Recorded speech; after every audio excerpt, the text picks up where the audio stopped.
Hello. তো অনেক দিন পর বাড়িতে যাচ্ছি। আসলে সবাই কালী পুজোর সময় মামার বাড়িতে ঘুরতে এসেছিলাম। এর মধ্যে হঠাৎ শ্বশুর বাবা ফোন করে বলল, খাটে উইপোকা লেগেছে, তাড়াতাড়ি চলে আয়, নাহলে খাটটা নষ্ট করে দেবে। ওই জন্য আমি, ভাই, মা, আমার শাশুড়ি মা সবাই মিলে চলে যাচ্ছিলাম বাড়িতে। গিয়ে দেখি কী অবস্থা ওইখানে। না, উইপোকা যেহেতু লেগেছে, বাবা বলল অনেকটাই নষ্ট করেছে, তাড়াতাড়ি চলে আয়, এসে দেখি। গল্প করতে করতে আমরা চলে এসেছি, আমাদের বাড়ির কাছে চলে এসেছি। ফাইনালি ঘরে ঢুকে দেখলাম ঘরটার কী অবস্থা, ঝুল পড়েছে। তারপর রেডি হয়ে এখানে ঝুল ঝাড়ুনে দাঁড়িয়ে পড়েছি।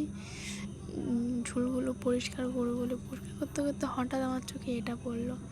তোমরা যদি কেউ জেনে থাকো এটা কি, তাহলে প্লিজ কমেন্টে বলে যাবে।